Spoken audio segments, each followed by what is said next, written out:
Russian SEALs stuff. At least he didn't get canceled. And we are live. Welcome to NBA Live Before Lock. It is Monday, April 29th. I didn't know that until right now. I am Josh Engleman. I'm joined by Eric Lindquist, and we are brought to you by Underdog. Miami and Boston at 7:30. OKC in New Orleans at 8:30. Lakers, Nuggets, late night hammer. Should be an interesting slate. I'm excited. Let's put this Pelicans OKC series to bed. Let's put the Lakers to bed. Let's basically put Miami to bed. We all know what we want out of these games. Hit that like button, subscribe to the channel, hit the notification bell so you know when everything goes live, and follow us both on Twitter. What's good, man? Hope Denver and LA go 7 for what it's worth.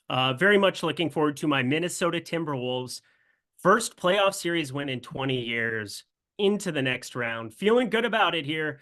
I'll feel good until I have to watch Jokic go line up against Gobert, and that's a whole thing. But beautiful game by Anthony Edwards. Beautiful series by Anthony Edwards. 22 years old. If you had to start a team with one player in the NBA right now, is it Victor Wembanyama? Is it Anthony Edwards? Because I feel like those are the only two answers that I would have because of the age.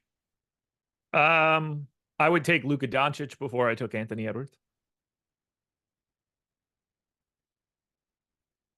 I think you have to take Wemby. I mean, that's. I don't think you're going to fight that one in any way. I think it's Wemby. Yeah, I think it's probably Wemby. But I mean, Anthony Edwards, just having him on your team is just so much fun, man. It's so much fun. I've had to live with the misery of so many failed picks, so many just trying to refurbish dudes in their late 30s. Kevin Garnett coming back to Minnesota. You look at God, it's been since like the Sam Cassell, Wally Szczerbiak, Kevin Garnett days. Like, it's been a long time since we had anything noticeable in Minnesota. Yeah. Well, I mean, like, why would we want Minnesota to have nice things? It's Minnesota. No? No. I'm surprised people aren't lining up to play for the Wolves. Luckily, they had to force Anthony Edwards to be there until his second contract runs out. So we have a 3-game slate today. Let's talk about that. But seriously, I would Edwards is, if I had the third pick and someone took Wemby and Luka ahead of me, I would not be mad that I got Ant with the third pick. That's for sure. Gee, thank you. This is a fun talk. Oh, I'm just saying. You act like Luka Doncic over. I love Luka. But like, how old is Luka now? 25. Shit. Yeah, that's pretty wild. I'm okay with that. Yeah. I mean, it's 3-year gap. Yeah. It's not that bad. No, not at all. Yeah. But yeah, I would be very happy to end up with Ant. I'd be happy to end up with Ant. Coin flip situation for me. All right, let's get into it. Same way we always do. Starting with Ol Rat Super Chat. And this one's for you because you're more likely to have it than me because I don't have any. Any awesome bets for tonight?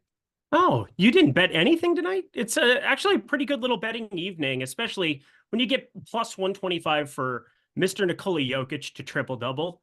I think putting that together with 7.5, I do think that the Denver Nuggets probably just absolutely obliterate them into infinity. I also like pretty much all the unders and all the land for Tyler Hero on pick 6 on Underdog. There's some ways to do fantasy score, and I think both of them are a little bit too high. We've seen the game 2 where he went ballistic, 14 assists, knocking down everything. Otherwise, he hasn't exceeded 25 DraftKings points in game 1 or game 3. I think it's more likely that continues for Tyler Hero. So looking at like the 40s for him from a fantasy score perspective, I think that's just a tad aggressive for a game that won't have many possessions if Miami's playing it the way that they want to. Might as well get this one out of the way as well. Any guesses what the next super chat is? Tears for Fears. That would be it. Okay. Shout out Ace of Spades, DK Tears, best options. Let's do it. I'm pulling it up right now. Is Jokic in tier 1? That would just be absurd. Oh, they probably left him out. Yes, he is. Jokic, AD, LeBron, and Jason Tatum. Stop it. Stop doing that, DK. It's Jokic. Stop it. So, yeah. SGA, Jamal Murray, Jaylen Brown, Tyler Hero. Jamal Murray. SGA. Oh, sorry, I can't- didn't hear SGA in Okay. that tier. My bad. The moment I said SGA, I realized that you said Murray, and I was about to prompt you, like, you didn't hear me, did you? No, I did not. I did not. Looking at my projections, not it. All right. Bam Adebayo, KP, Brandon Ingram, CJ McCollum, Jalen Williams. Fun little tier there. Definitely Bam. Yes, it is. Chet Holmgren, D'Angelo Russell, Austin Reeves, Michael Porter Jr., Aaron Gordon, and Trey Murphy. Very close between Chet and MPJ. I've got MPJ, Aaron Gordon, and Chet all within a point of each other, but it is MPJ for me. Yeah, it would be MPJ by like 0.3 for me, but you can't really go wrong between those two. Derek White, Drew Holiday, Josh Giddey, Joe Val, Herb, Jaime Jaquez, Nikola Jovic. Derek White.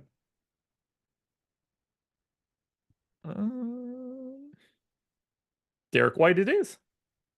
And then tier 6, Horford, Rui, Caleb Martin, Dort, KCP, Pritchard, Nance, and Highsmith. Lou Dort. I've got KCP ahead of him by a point. Okay. I have Nance tied with, nope, he's below him. I have Jovic. Oh, nope, shit. I didn't even hear category. Nance in that tier. I'm the worst listener He's ever not. right now. Oh, wait. No, he is. He is. He is in he there? Either Yeah, way, it's the Nance answer is for me, then. KCP. It's Nance KCP. for me. It's Nance for KCP. me. Nance for me. Nance is second. So there we go. Now let's get to the top of it all. We have one incredible pay-up option in Nikola Jokic at $11,200. He's 33% owned. And then we get a pack of guys in the 9K range. And there's a clear line in the sand. 9K SGA, $9,100 Tatum, $9,500 LeBron, $9,700 AD. Who is your preferred pay-up option? Or if you have two, go for two.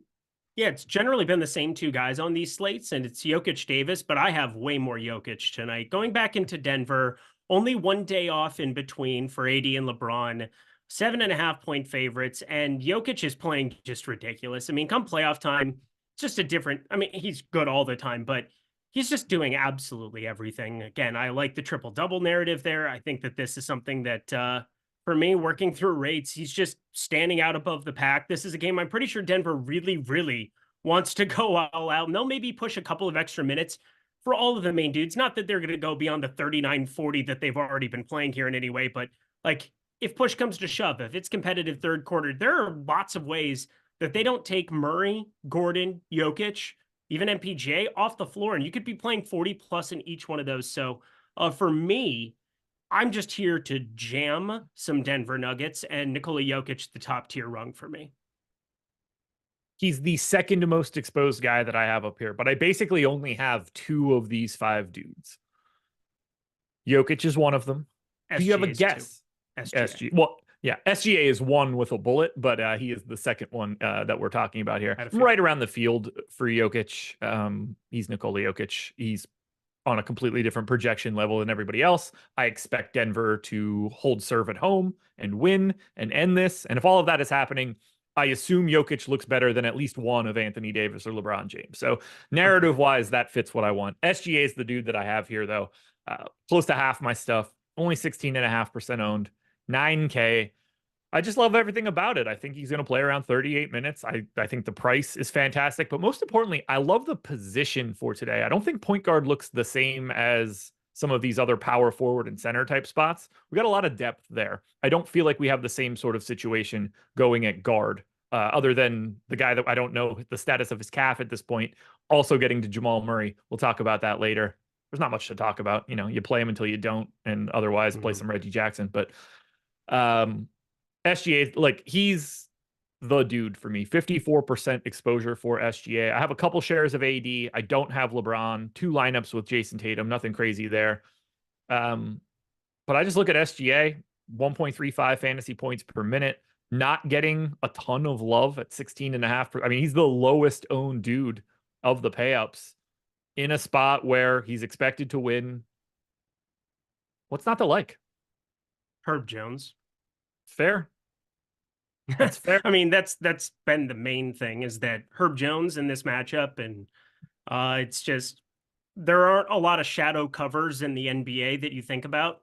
You don't really think about it in the NFL all that much anymore either. It's a lot more schematics, but Herb Jones is a real thing. And there's a reason you haven't seen like a ceiling game for an SGA, because Herb Jones looks like Gumby out there with long arms, just an incredible, incredible defender. He is doing everything he can to try to slow down SGA, and it doesn't matter because you still have Jalen Williams and Chet Holmgren on your team. You still have shooting coming off the bench, and Isaiah Joe, Case and Wallace from the defensive perspective. I mean, Oklahoma City has lots of great, great pieces, but Herb Jones up against SGA has been a repeated thing, and they're just kind of beating teams in other ways. And once they're out of this round, they won't have to think about Herb Jones anymore. There's not really that dude outside of my Jaden McDaniels guy, who he's pretty damn good at the old defense, but I would still put Herb Jones a rung above McDaniels. Yep, no disagreement. It is certainly scary by getting one of the best perimeter defenders that are out there.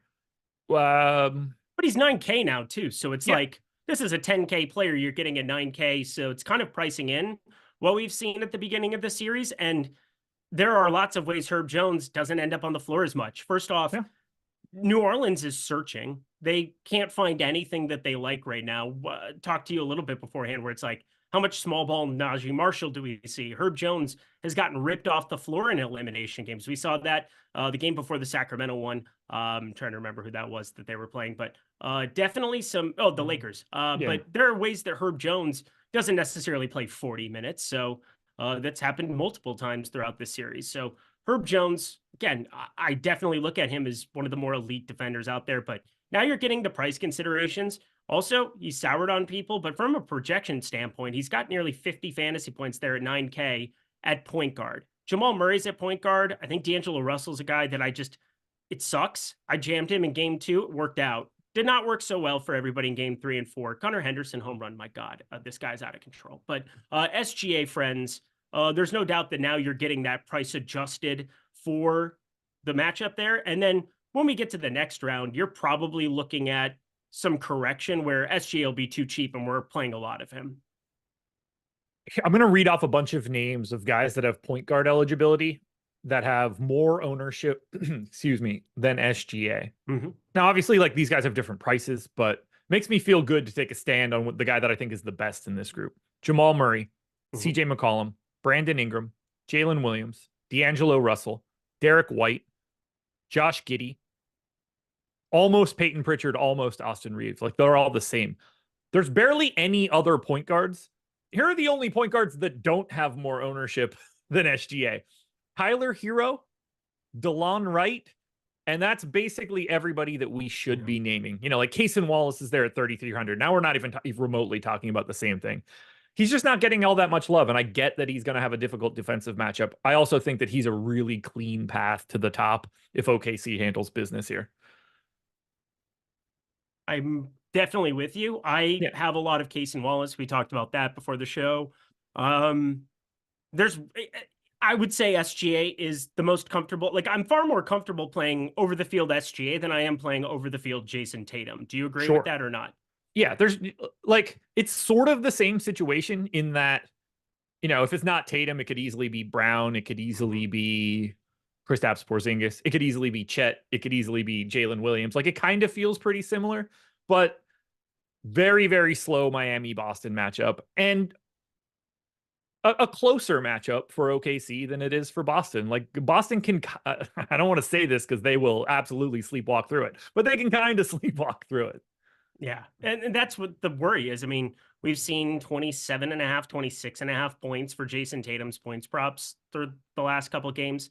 I mean, they are definitely playing at it's ironic too, because it's like they're playing into what Miami wants to do, but Miami just has absolutely nothing offensively. So, like, even though they're trying to limit the possessions in the game, not letting Boston get out in transition, doesn't matter. They're just so out of their league with the way that these two teams are constructed. Even with Rozier and Butler there healthy, it wouldn't matter. So I think Tatum, it's more of just, there are so many ways that this game is 15, 20 points in the third quarter, and they don't need to push Tatum to 40 plus minutes. I feel like Oklahoma City really wants to get this done with. I feel like every Laker is really going to try to go full out. And I feel like Jokic is, they want to get this thing done at home and have some extra days of rest before Saturday to take on Minnesota. So I think no matter how you slice it, I think Tatum just kind of gets eliminated purely because I just downtick his minutes 3-4 more minutes than pretty much everybody else in this range.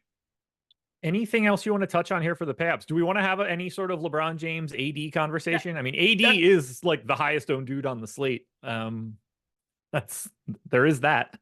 So one other thing that I was looking at was like LeBron James 30, 10, and 10, like building that out on FanDuel or DraftKings. FanDuel, you're getting a little bit better payout for it right now, but this is a gigantic game if you're a Laker fan. I mean, I think it's very, very real. LeBron is not coming back to your basketball team once they lose this one.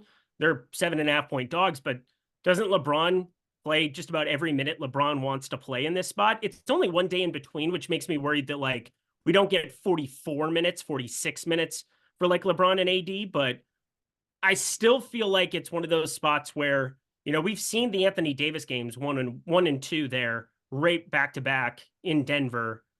Feel like we see a LeBron absolute smash potentially too. And I think looking at the ownership, feeling it out and looking positionality wise, I think that with how much Jokic I have, I would like to be getting to more LeBron as opposed to AD, but I've just been jamming AD in this series repeatedly.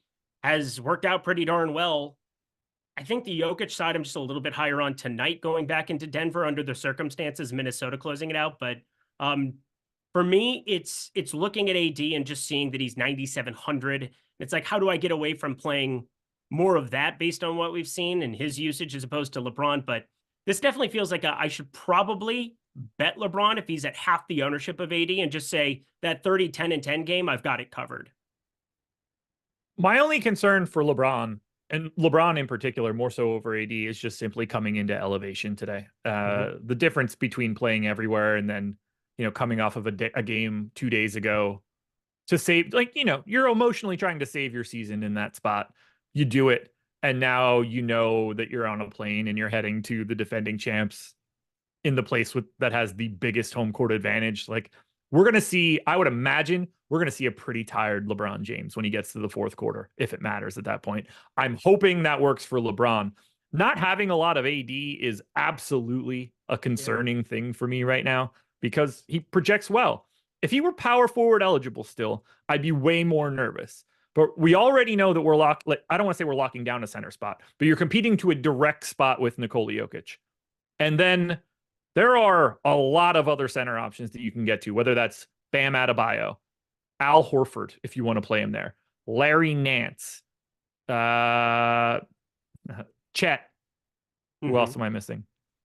Like, I think I like everybody that I just named more than I like Anthony Davis, given the ownership. But given the ownership, I'm seeing LeBron at half. And that's what I'm getting at is that I would think naturally the way I used to play DFS before the Sims tool, even like just pre-optimizer to hand building, you see the ownership and it's like, oh, LeBron is half that of AD. I'll make this swap. But then I don't know. I'm still getting to a lot of Anthony Davis. So I don't know what to make of it, but I'm thinking about it from your perspective where it's like, obviously I think that center has more to it. Even Bam has a ton of positive leverage, and I still don't know what I want to do with Bam yet.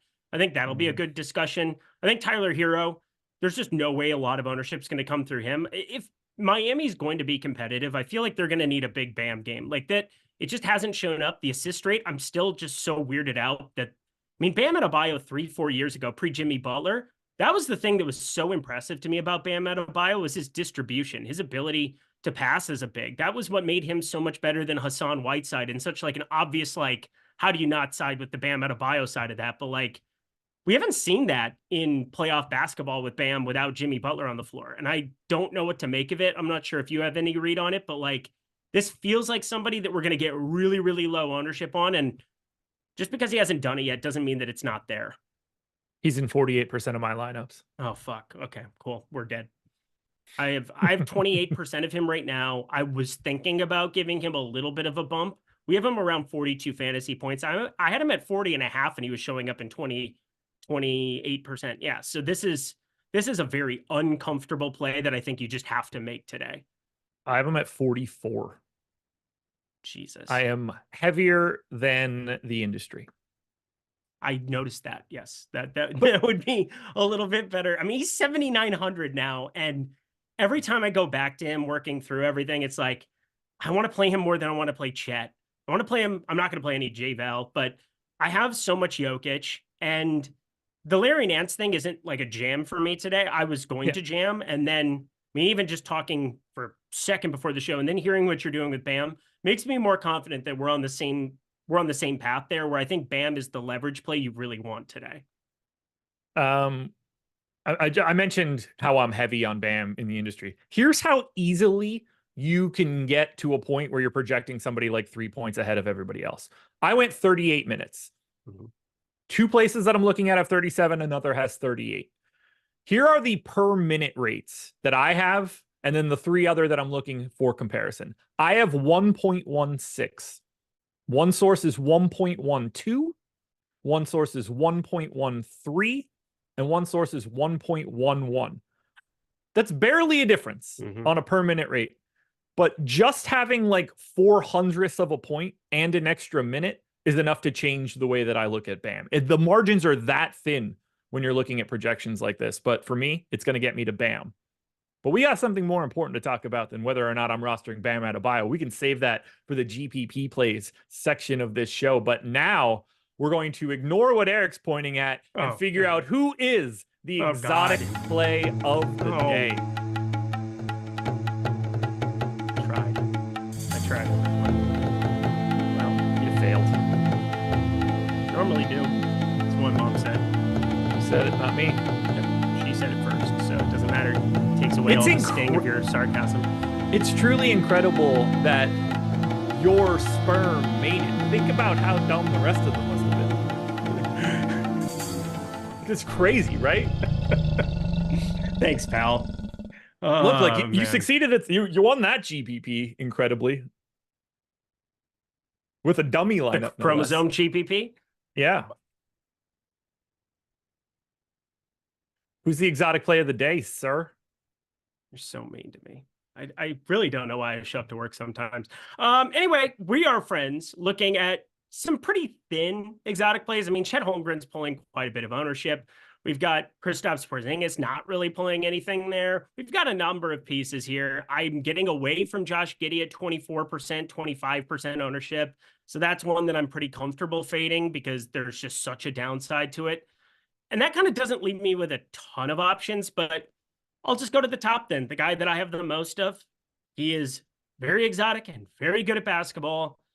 He's the best basketball player on the planet. Nikola Jokic, your exotic play of the night. I only have one option north of 20%. I only have one option north of 15%. All of my exotics are hanging out in like the 10 to 15% range. So I'm doubling up with you. I think there's only one way to go for this one, and that is to roster Nikola Jokic, your white of the night. What is Jordan Klein being so cunning with? Why are you texting?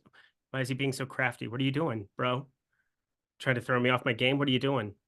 Throwing up gang signs while we do this? Yeah, I think what he was really doing was sending me the signal to say that the MLB lineup generator is $5. If you use the promo code DOUBLE, you get access to the easiest tool that we have for you to use. If you're a 1 or 2 lineup player, upwards of 20 on a given day, I think this is the tool for you if you've never checked it out. We generate tens of thousands of lineups. We evaluate them, we get rid of the crap, we present the rest to you. Lineup pops up on the screen. If you like it, click save. If you don't, click discard.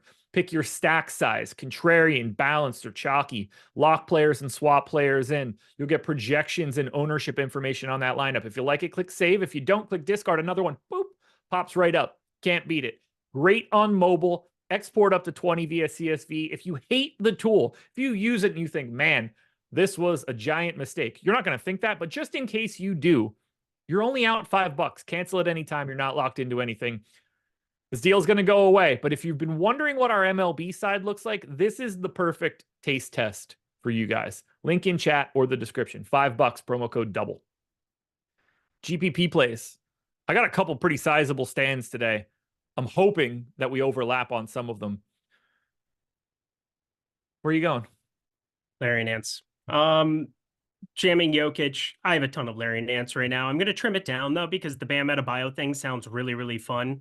And I mean, just working through the rates again, the assist rate once upon a time. I have no idea what's going on here at the moment, but we're going to see a Bam Adebayo heavy game script at some point. I have to think like it just makes way, way, way too much or way too much sense. So getting to more Bam, getting to a lot more Larry Nance. Now everybody's seen it though. So I'm really curious to see what actually happens with Larry Nance's ownership.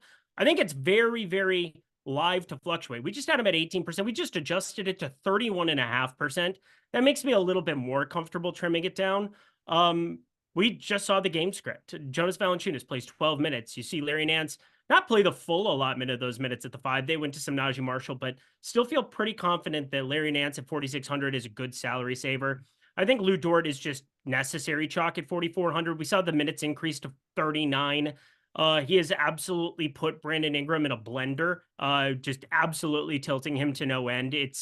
It's pretty wild to watch Lou Dort out there defensively. Pretty much everybody on Oklahoma City between Case and Wallace, SGA, Jalen Williams. I mean, this team is just so fun and young and defensively strong. But Lou Dort, hoping he runs into some stocks.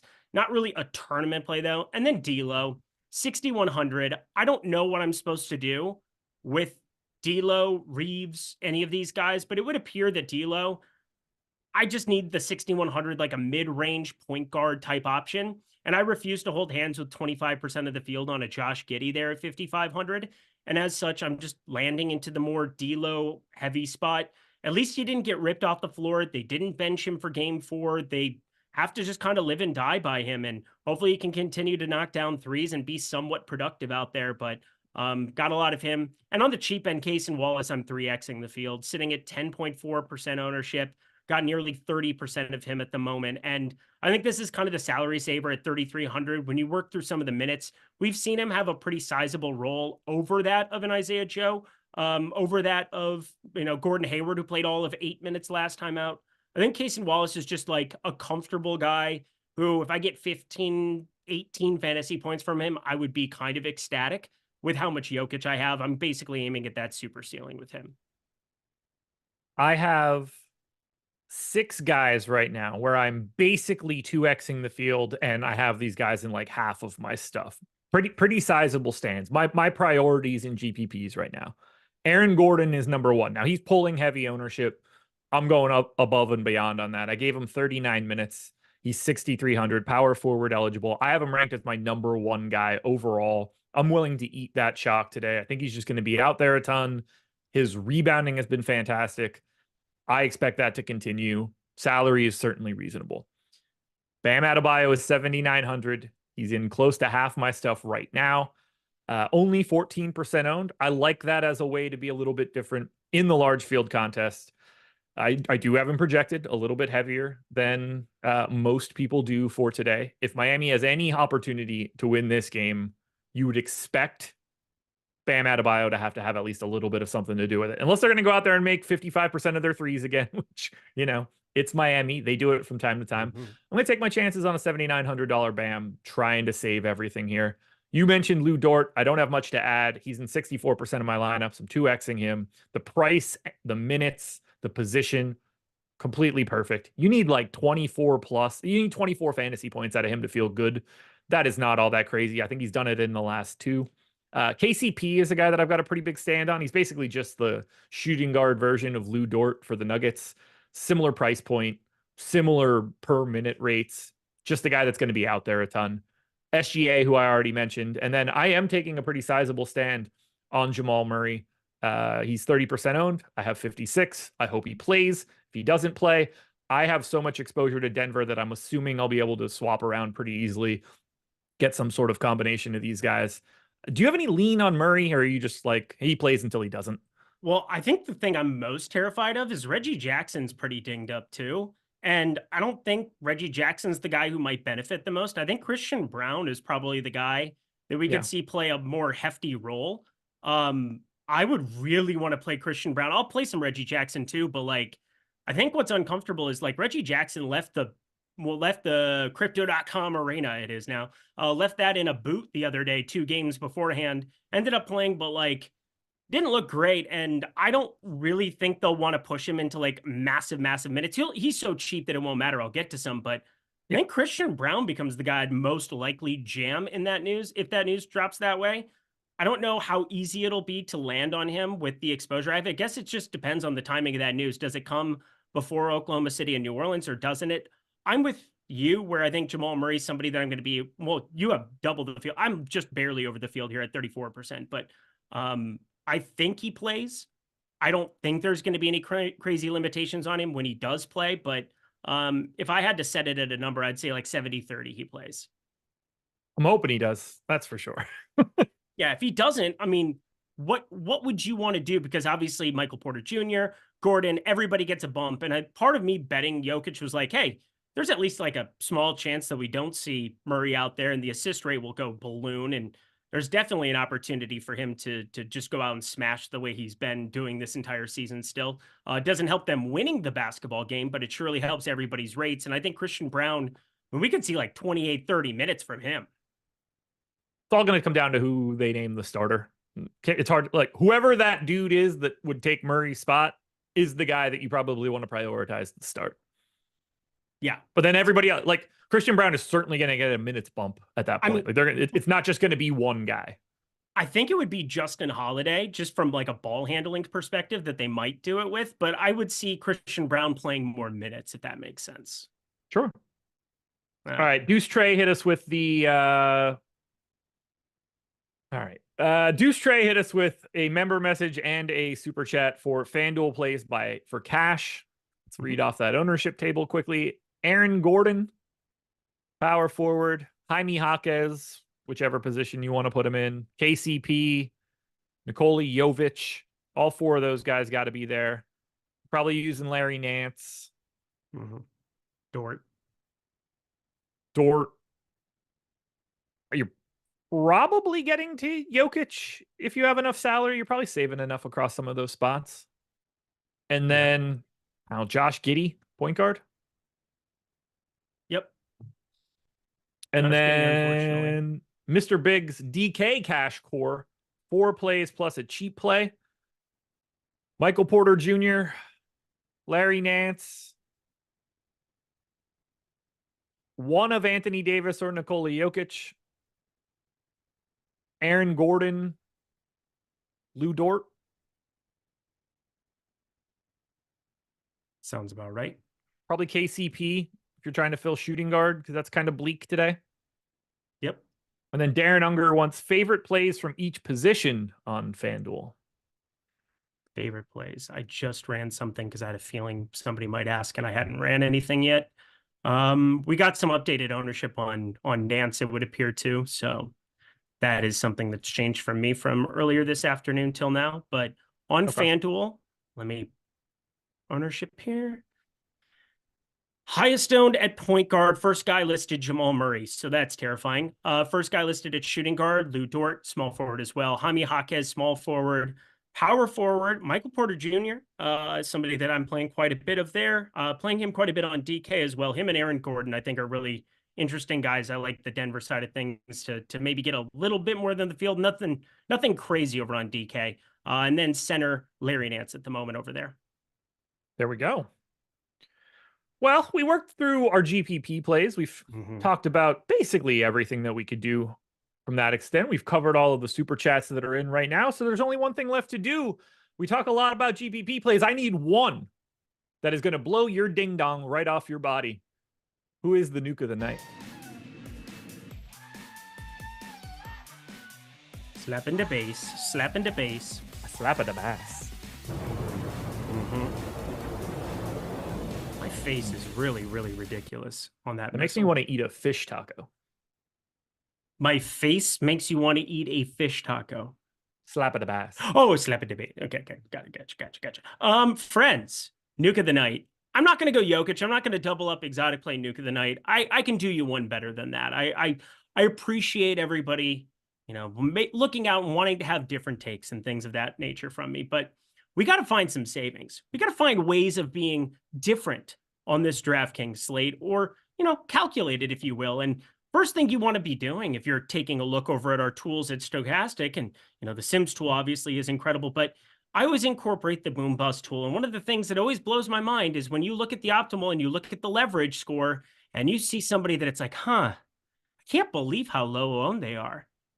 I'm pretty positive that ends up being Bam Adebayo today at 7,900. We just talked through this multiple times. Bam Adebayo going back in the day with Jimmy Butler off the floor, we used to see pretty noticeable changes to his assist rate. And that was always kind of like you should bet Bam Adebayo triple doubles. You should be betting this. You should be betting that. But at the end of the day, this game, if it stays remotely competitive this time around, they can't be playing through Tyler Hero with Derek White, with Drew Holiday. I mean, this is just not going well for Tyler Hero. You got to play through Bam Adebayo and let him win or lose you this game. More than likely lose, but at 7,900 now, friends, we're getting such a discount on what Bam Adebayo without Jimmy Butler has been in the past. Part of that is how difficult this matchup is, no doubt about it. But I expect there to be a Bam Adebayo game within the 5 games that we expect for this series. And I wouldn't be surprised if that ends up being tonight at a nice $7,900 price tag with positive leverage coming his direction. 20.3% chance to be optimal, 14% ownership. I now am joining Josh Engleman to the north of 40% club, 42%. Bam Adebayo, your nuke of the night. I love it. I was going to use him until you did, but I will just go to the other guy that I've got a big stand on near the top of everything. I've already talked about him. He's my preferred payout, even though obviously Jokic looks great. I want Shai Gilgeous-Alexander to finish off this New Orleans Pelicans team. He's 16.5% owned. He's 9K. When Shai nukes, I think it's my path to the top, given he's a point guard and Jokic isn't, and LeBron isn't, and AD isn't, and Jason Tatum isn't. So give me Shai uniquely set up at his position. My buddy just asked me a question. He is trying to figure out what to do with Delon Wright. Can you tell him what to do with Delon Wright today? I have 4%. I assume I have 0, but let me look. What do I have? How this needy? Sorted How needy is it when people have my phone number and they just text me and they're like, they don't even ask me. They said, "Hey, ask Josh what he's doing with Delon Wright." Didn't even fucking care what I was doing. Did that really happen? That literally just happened. My buddy Thomas. Hey, Thomas. GFYO, I think that's the initials for it. I have 8% of Delon Wright. So he's 5% owned. Call it neutral, basically. I might rerun this and it's 4, It's not much of a difference for me. Are you happy now? Would that make you love me, Thomas?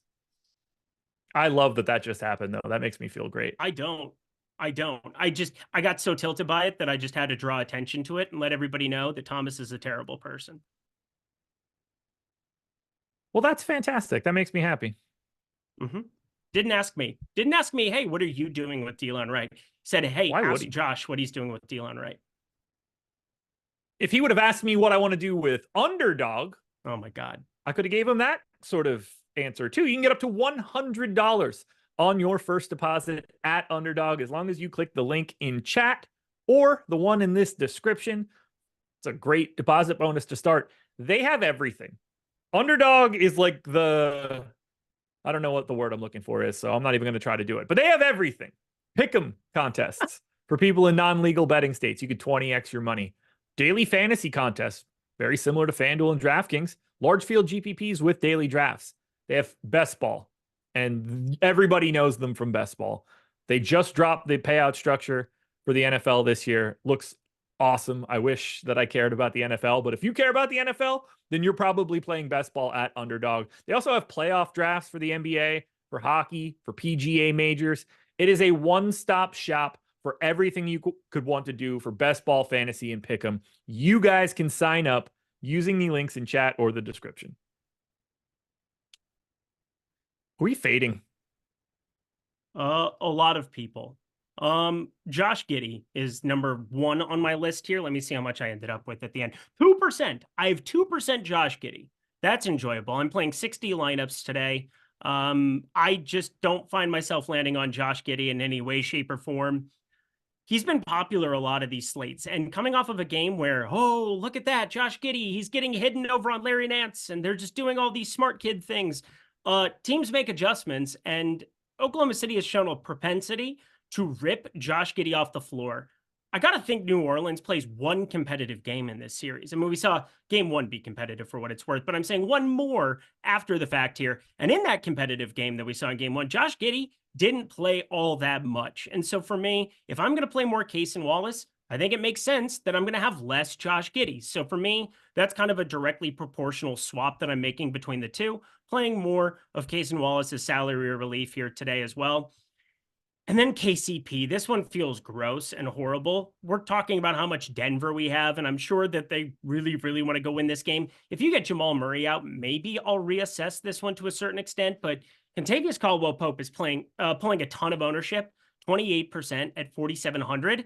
Kind of find it appealing to get to just about anything else in the range. We talked about Dort at 4,600, talked about a lot of these other dudes, and I just feel as though this is a ton of ownership to be pulling in on a KCP in a spot where doesn't really change a whole hell of a lot here for him without Jamal Murray. So like, I don't think I'm going to be making those kind of adjustments where, you know, if Jamal Murray's out, I'll be jamming KCP the way I will these other Denver Nuggets. But got to say it's at least uncomfortable because we know that you can knock down a three, get a couple of stocks, and life is going to be pretty terrible for me. So we'll start there. Jaime Jaquez, I'm a little bit closer to the field now. I was shorting him a lot earlier in the day. Doesn't appear to be the case anymore in my last update. And then side by side here, Austin Reeves. I have 4% Austin Reeves. This just seems to be a price point people have landed on quite a bit. He is in our projections right now, right around 16%. So I guess it's not as bad, but the minutes are more in flux for him than what they've been for D'Lo, which is a little surprising to me here. But I will say, I think that Austin Reeves at 16, 17%, I'm okay getting away from that. I just finished my final run. We've got a while. We're gonna be able to take a bunch of questions when this one finishes off. But I just finished off my final run, so I'm going to talk about my fades once I give my little tweaks here, because I get a little bit more Aaron Gordon than I need to have, so I'm walking that back just a hair. And then I get very little of Anthony Davis, and I'm bumping that up just a hair, just so it's not the most extreme situation I've ever had in terms of building lineups, because it just seems unnecessary. And it's not stopping me from getting to heavy doses of some of my favorite guys. I'll give a little bit of a bump to CJ McCollum, too. Oh. Yeah. I barely have AD, and I barely have CJ McCollum, and I currently don't have a single share of LeBron James, so Denver better win this damn game. Again, I'm going to bet Jokic. LeBron 30-10-10 just because I feel that in my bones. I have 14%, so I'm not shorting him the same way you are, but LeBron is a scary guy to be underweight in an elimination game that could be his last in purple and gold. Hopefully it is. And hopefully there's nothing in it. I wouldn't mind if that was it for him, that's for sure. All right, here we go. I'm going to click save, and I'm going to take a look at what we have. What I have right now is my biggest fades. Jordan Refresh Klein, no. The table. No. All right, here are my biggest fades right now, and I've got quite a few. CJ McCollum is the current biggest fade. I have 6%. He's 29% owned. I'm okay with it. I'm way more on Oklahoma City. I think Oklahoma City wins the game. I have other pieces of the Pelicans if I'm going that direction. AD is my second biggest fade. I have 10%. We're projecting 32%. Again, I like the Denver side of it. I'm getting to a lot of Jokic. I'm getting to a lot of Bam Adebayo. I'm just running out of places to put centers. Nikola Jovic is 23% owned at 4,800. I only have 4%. Look, if he shoots the lights out, great. If they let him play again in the fourth quarter, great. I'm just going to get away from him, and I can handle it. LeBron, Trey Murphy, Jason Tatum, Peyton Pritchard. These are all guys that I have very, very little of at this moment. Little scary, that's for sure. But I am officially up to 42% of Nikola Jokic, 40% of SGA, 42% of Jamal Murray, 56 of Bam Adebayo, which I'm going to knock down just a hair. That's just more than it needs to be. Yeah, we'll take it down to 50. That looks a little bit better. I don't have much Chet right now. Yeah, but it's hard to make way for him with how much Bam and Jokic I have. I I find Chet to be getting trimmed as a result. I have 12%, so yeah, not a lot at all. It's tricky, man. It's tricky. Well, it just depends on, do you want to get to super ceiling where you have a guy who's projected for 10 plus fantasy points more than everybody and would be projected for 70 without Jamal Murray in a playoff game? Or do you want to get to the field? For me, it's like, I'll take the super ceiling Jokic guy and I'll figure out the rest of it. And then Bam just fits into lineups in a way where he's got so much positive leverage coming in his direction that it's just hard to ignore. Again, there's going to be, you got to think that 1 out of 5 we're going to see the Bam Adebayo game, but maybe not. Maybe this is just a different iteration. There's absolutely nothing around Bam Adebayo right now for what it's worth too. So like, Yeah. Can't really blame him for the assist rate not skyrocketing, but it's just a little tilting. All right, we did get another super chat. Let's hit that. We have about 9 minutes to go before we head on over to playback.tv/stochastic, where you guys can help watch Miami and Boston with us. And whoever I have will inevitably be playing terribly.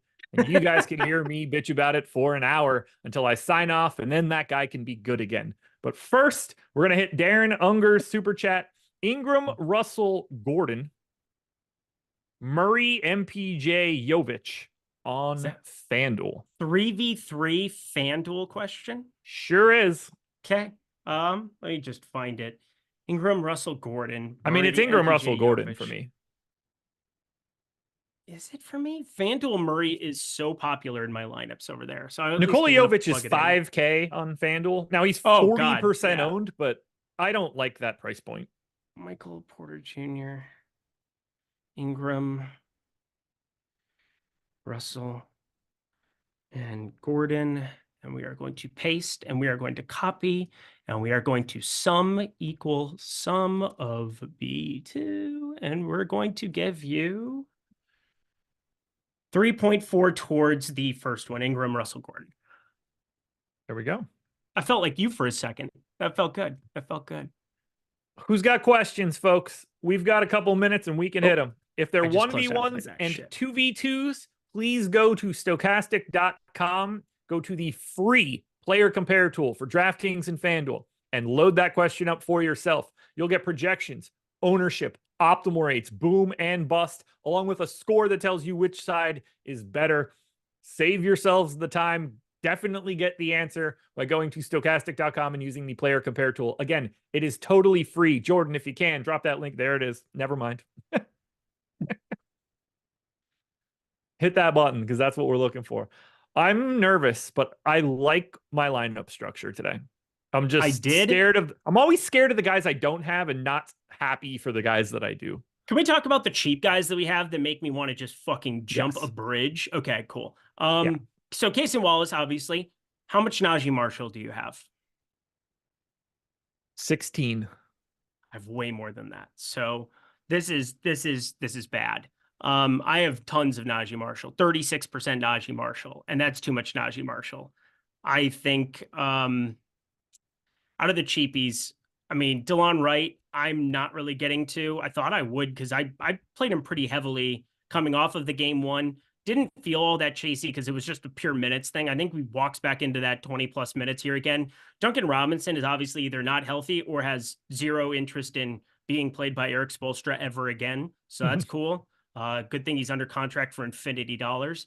And then I'm not really getting to anybody else. For me, it's just like Najee Marshall is the cheapie that I get to. Is Rui Hachimura somebody that you're getting to at all? Not today, so I'm sure he's going to be awesome since I've been jamming him for the first couple of games here. The dynamic between his minutes and Taurean Prince's minutes is really interesting. I actually have 14% of Taurean Prince right now. Okay, because we saw the tide flip towards Taurean Prince. Rui Hachimura didn't even shoot the ball poorly. 22 minutes, but they just kind of went to Taurean Prince, said, we're going to play a little bit better defense here in some spots. And I guess if LeBron and AD are playing as well as they are offensively, and if D'Lo and Reeves can knock down shots, you don't really need Rui on the floor. So I guess it's fine. But I will say that I think Rui, if you were to tell me somebody put up 35, I would much rather be playing more Rui Hachimura and say he did it for you. But like Taurean Prince has utility on a 3-game playoff slate where I think you're just looking at 4,100 for him, positive leverage. Again, anybody else sub 4,500 that you find yourself getting to get salary relief? We're not counting Dort, I guess. Yeah, I'd take Dort off, take Pritchard off. Even though Pritchard, I'm not really playing that much. Horford, take him off a little bit too. Like the obvious. So I have 3 guys at 4K or below that are in 15% of my lineups. Okay. DeLon Wright, Najee Marshall, Torian Prince. And I have 6% of Case and Wallace. Okay. So I'm just playing more of the Case and Najee Marshall side of it and not really getting to DeLon. Yeah, like I have 66% KCP, 32% Nance, 42% Martin, 54% Dort, 30% Horford. All of my value is in that like mid to high 4K range. Makes sense. All right, I'm just going to upload this so that I'm done with it, and we're going to call it a day. I feel good about There we go. that. I don't want I'm contemplating whether I want to make any further tweaks in this final 5 minutes. Yeah, I really want to ruin all the progress that we've made here. This is good. Or I'm looking at it like, do I need as much KCP as I have? Would 45% BAM be better than 50? Like little things like that. The first one, KCP, I hope he does absolutely nothing good. So that's cool. Good talk. Glad we had that. And then let's take a look at this. Yeah, I'm playing right around 44% BAM with you. I just tweaked it, so I don't know what the final number ended up being. Let me see. BAM. 32%. So I'm lighter on him in the final run out of what I thought I was going to be. Anybody we haven't mentioned yet that like we probably should? Is 2% Jonas Valanciunas in play, or do we actually think he's going to be as popular as he was listed earlier in the day? I mean, we haven't projected for 2.5% ownership. So yeah, so Jonas Valanciunas starts, puts up 40 fantasy points in 12 minutes today. Congratulations. Go collect your prize, somebody. Yeah, it wouldn't shock me in any way at this point. So I assume he starts. Maybe it goes well, maybe it doesn't. I fully expect to have the Larry Nance is starting the second half message if he does. And for everybody that's been in chat telling us different, we told you so. It happened. It was always going to happen. It happens every year. It's the playoffs. People forget the skill set needed to continue to do it. You try with what you got in the regular season, and then you make your changes. I made those changes faster than Willie Green. So did you. So did Greg. So did DK. Yep. All ahead of the curve. And all we got was punishment. Repeated punishment. And then our friend DK has a missed free throw from Larry Nance for 10K on that bet, and it still makes me sick to think about. It's like, horrific, dude. I mean, that is as bad as a beat as you will ever see. So rip to our friend DK. Hopefully you can recover, and hopefully you get the Larry Nance ceiling that you're looking for today. How much Nance did I end up with? That's the fun question, because I really don't know the answer. It's just so much harder today because now we're seeing the price adjustment and the ownership adjustment. I still ended up with like 45%. So I ended up with more of him than I ended up with BAM in the end. I have 32% of Nance, right on the number. Yep, that's what my exact number was for BAM, so that's ironic. Well, we are 90 seconds away from lock. We don't really have any other questions. Amber Heard play on the way out? Yeah. Who is it? I mean, Larry Nance or Lou Dort probably is the right answer.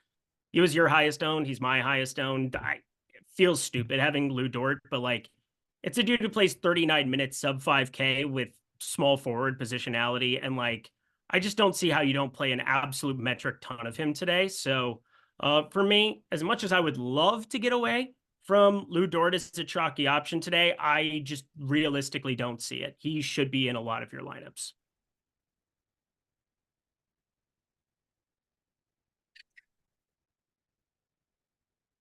Bueller. I mean, part of me thinks that it's BAM, honestly, just because half my lineups are dead if he doesn't get it done.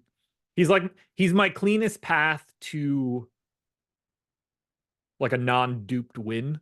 Okay. But he's also my immediate path to half of my lineups just not participating because of X, Y, and Z. So I'm going to say Bam Adebayo is my Amber Heard play of the day. Could be great, but it's also likely that he poops in my bed. I have him with a 35% chance to get to my target score. So he's basically like the best hitter in baseball to get a hit. Mm-hmm. Let's party. Sounds better that way. That's for sure. It does. It's a good way to break it down. We are locked, folks. Thank you to Underdog for sponsoring this show. Thanks to Jordan, I guess, Eric, whatever. It's been fun, guys. We're on our way over to Playback. Come join us, playback.tv/stochastic. Click the link. Come on over and hang out. We have 40 VIP passes to give out so you guys can watch the game with us. Have fun. Good luck. We'll talk to you later. Bye.